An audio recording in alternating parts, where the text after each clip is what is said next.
నా మీద అసత్య ఆరోపణలన్నీ చేస్తున్నారు. నేను ఏ తప్పు చేయలేదు. పనులకు వచ్చిన వాళ్ళకి పనులు కనిపిస్తున్నాను. వలస పోకూడదని నేను పని చేస్తున్నాను. నా మీద అన్ని అసత్యాలన్నీ వేస్తున్నారు. దయచేసి అవన్నీ మానుకోండి. మంది రావచ్చు, మన్నాడు 1000 మంది రావచ్చు. ఆ రోజు చేసుకోవాలి. మళ్ళీ మరుసటి రోజు వచ్చి ఎవరు వాళ్ళే చెప్తున్నారు ప్రూఫ్లతో సహా. నా మీద అసత్య ఆరోపణలు కదా చేస్తాను. ప్రూఫ్లు ఉంటే ఎవరిని కానీ చూపిమ్మను. అది కాక పోయిన సంవత్సరంలో మార్చి 25 ఫోటో. ఆ ఫోటోలు ఎట్లేస్తారు మీరు వచ్చి ఫీల్డ్లోకి వచ్చి చూసుకొనేయండి. ఇట్లా అసత్యాలన్నీ వేయద్దండి దయచేసి చెప్తున్నాను. ఎవరెవరు మనసు ఎవరితో ఎవరికో తెలుసు. అవన్నీ మేము బయట పెట్టలేము, చెప్పలేము. దయచేసి మానుకోండి. ఇన్నుంచైనా వైఎస్ఆర్ ప్రభుత్వంలో అన్ని పనులు చేసి ఆఫీసర్ వచ్చి రికవరీ చేసినారు. మొత్తం అవన్నీ రికవరీ చేయండి. ఇప్పుడు మాకు ఎవరెవరు తోటల్లో వెండేది, రాళ్ళు ఉడిచిండేది అన్ని మాకు తెలుసు. కానీ మేమేమంటున్నాం, యా అధికారి పోయినాడు. వైసీపీ ప్రభుత్వంలో యా అధికారి వచ్చి తనిఖీ చేసినారు. యా అధికారి వచ్చి మస్టర్ పట్టుకున్నాడు. అదే ఇప్పుడున్న అధికారి చేసినాడు కదా 5 ఏళ్ళలో. ఆ అధికారి పోయినాడా? ఎందుకు మా మీద ఇంత కక్ష? ఆడోళ్ళు వీళ్ళకి ఎందుకు ఇలా ఏం చేయాల, నిన్ను ఎట్లా ఎక్కించి ఇంట్లో దింపేస్తానని చెప్పాడు. డైరెక్ట్గా నా మీద చెప్పాడు. మధ్య ఎట్లా ఎక్కించినానో అట్లే దింపేస్తానని చెప్పినాడు అదే అధికారి.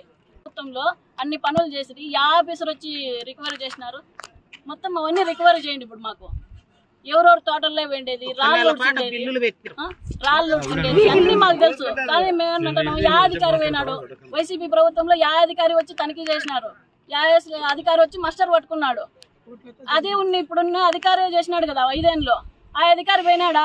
ఎందుకు మా మీద ఇంత కక్ష? ఏం చేసినాం మేము? అధికారులకి మీకు ఎందుకు వచ్చింది సమస్య?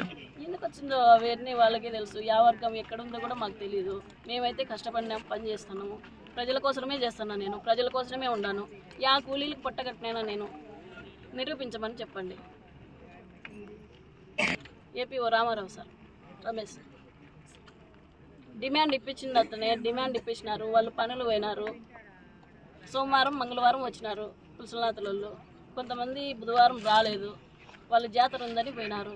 జాతర ఉందని పోయిన రోజే మా మీద ఆరోపణలు, అవినీతి అవి ఇవన్నీ వేసినారు. ఎవరు నాకు డబ్బులు ఇచ్చినారు, ఎవరో డబ్బులు ఇచ్చిన వాళ్ళు పలకల్లా. నాకు అన్ని ప్రూఫ్లతో కావాలా. నా మీద అన్ని అసత్యాలు, ఆడోళ్ళని ఏం చేసుకుంటారని ఇట్లాంటివన్నీ మానుకోండి దయచేసి చెప్తున్నాను. విలేకరులందరికీ నమస్కారం, వచ్చిన పెద్దలకు కూడా నమస్కారము. ఇదంతా ఆరోపణగా చేస్తున్నారు. ఎటువంటి అన్యాయము జరగలేదు. కూలీలు కడుపు కొడుతున్నారని చెప్తున్నాం. మేము వచ్చి మా పనులు కల్పించాలని ఫీల్డ్ అసిస్టెంట్కి అర్జీ పెట్టుకుంటే ఆమె మాకు పనులు కల్పిస్తాను. అంతవరకు ఎటువంటి డబ్బులు అడగడం కానీ, అధికారులకు డబ్బులు ఇవ్వడం కానీ ఎటువంటి ఆరోపణలు జరగలేదు. ఇదంతా అన్యాయంగా చేస్తున్నారు. కూలీలు కడుపు కొడుతున్నారు. మీరు మాకు న్యాయం చేయాలని కోరుతున్నాం. మండలము కాపల గ్రామము మాకు ఎటువంటి సమస్య లేదు. మాకు కూలీలు పడతాయి, అన్నీ పడుతున్నాయి. ఒకరికి డబ్బు లేదు, ఒకరికి చేయలేదు. మేము ఊరికే మాకు కూడా చేయకోకుండా చేస్తున్నారు. పక్కన వాళ్ళేమో అన్నీ ఖచ్చితంగా చేస్తున్నారు పనులేమో.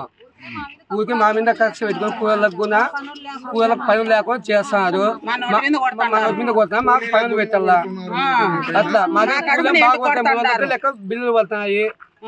దానికి 300 బిల్లులు పడుతున్నాయి.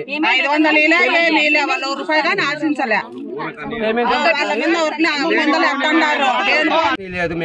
మేమంతకు మేము పని చేసుకొని పోతాము ఇళ్లకు. మాకు వీళ్ళు ఏం చేస్తున్నారు లేదు. వాళ్ళు పక్కన వాళ్ళంతా ఇళ్ళ మీద పుచ్చులు పెడుతున్నారు. పని లేకుండా వాళ్ళ మాకు దుమ్ము దెంగుతున్నారు పక్కన వాళ్ళు కూడా. ఊరికే అట్లా ఊరికే మా పనికి కాకుండా బయట పనులు లేవు, ఏం పనులు లేవు. మేము ఏం చేయలేవు దానికి. ఎట్లా మేము ఇదైతే ఫస్ట్ వాళ్ళ ముందు బిల్లులు అన్నీ ఉన్నాయి. ఇంకా పాత బిల్లులు అన్నీ ఉన్నాయి. పాత బిల్లు 14 అట్లా కొత్త సంవత్సరం ఉన్నది. పాత బిల్లులు ఉన్నాయి ఇంకా పెండింగ్. ఇది ఫస్ట్ సంవత్సరము. ఆర్పల మండలం పుల్చనూతల గ్రామం. మేము ఫస్ట్ వీక్ నిన్న వారం పనికి వచ్చినాము. సార్లు అధికారులు వచ్చినారు ఫీల్డ్కు. మా ఊరిలో పెద్దమ్మ దేవర జరుగుతున్నందున వేటలు కొడతా అంటే జనాలు బుధవారం రోజు రావడం లేదు. మేము తక్కువ జనం వచ్చినందువల్ల మా మీదపై చర్యలు తీసుకోవడం జరిగినది. మేము ఎటువంటి ఫీల్డ్ అసిస్టెంట్కి కానీ, టీఏకి కానీ, ఏపీకి కానీ, ఈసీకి కానీ డబ్బులు ఇచ్చింది అయితే లేదు ఏ రోజుకు. అందులో ఇంకోటి ఒక్క ఫీల్డ్ అసిస్టెంట్ ఫోటోలు కొట్టి అప్లోడ్ చేయాలంటే చాలా కష్టమవుతుంది. సీనియర్ మేటలకు ఎవరికైనా ఇవ్వండి, ఇది చాలా ప్రాబ్లం. ఐడీలు లేవు. పులిజలనూతల నుంచి 4 కిలోమీటర్లు నడిచి రావాలంటే కొండల మీద ముసలి వాళ్ళు చాలా ఇబ్బంది పడుతున్నారు. దయచేసి మీడియా వాళ్ళు, అధికారులు మా మీద దయ ఉంచి ఎటువంటి ప్రాబ్లము లేదు, మా ఊరి తరపున కానీ నార్త్ తరపున కానీ మమ్మల్ని ఆదుకోవాలని కోరుకుంటున్నాం.